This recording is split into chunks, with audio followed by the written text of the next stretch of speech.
Ziemassvētku kaujas bija liela Krievijas impērijas plānota operācija ar mērķi ieņemt Jelgavu. Kaujas notika Tīreļpurvā no 1917. gada 5. janvāra līdz 11. janvārim, bet savu nosaukumu tās ieguva, jo pēc vecā stila kalendāra tās notika no 23. līdz 29. decembrim. Šogad leģendārajām kaujām, kurās latviešu strelnieki zaudēja ap 9000 cīnītāju, aprit 100 gadu. Jau tradicionāli Ziemassvētku kaujas tiek atzīmētas ar piemiņas brīdi un kauju rekonstrukciju, bet apaļās jubilejas reizē pasākumu klāsts būs daudz plašāks, un tajā daudz vairāk tiks iesaistīti jaunieši.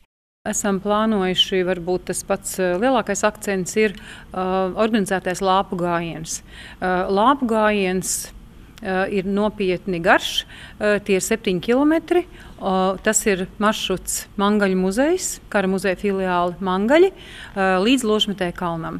Šī aktivitāte šobrīd gūs lielu atsaucību, jo gājienā piedalīsies skauti, piedalīsies jaunsargi, zemessargi, skolēni, kuri tajā dienā ir sabraukuši no dažādām Latvijas skolām piedalīties skolēnu konkursā par strelniekiem. Arī viņi ir izteikuši šo vēlmi iet lāpu gājienā, tāpēc mēs šobrīd lēšam, ka tas varētu būt ap 300 jauniešiem.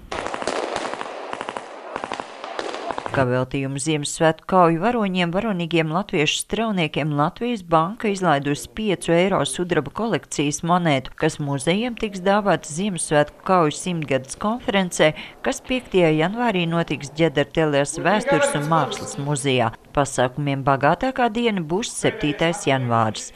Arī šogad 15. Visi ir aicināti uz Mangaļiem, un arī būs šī kauja rekonstrukcija šajā te mirklī.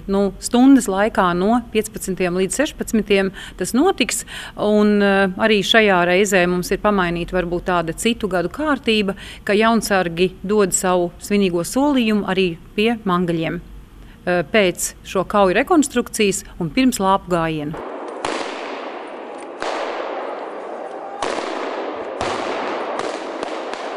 Bet jau rīta pusē pie Kaunciem vidusskolas tiks gaidītas komandas Ziemassvētku kauju orientēšanās sacensībām. Apmēram 6 stundu ilgā distance vedīs gar vēsturiskajām vietām, kur pirms 100 gadiem notika Pirmā pasaules kara kaujas.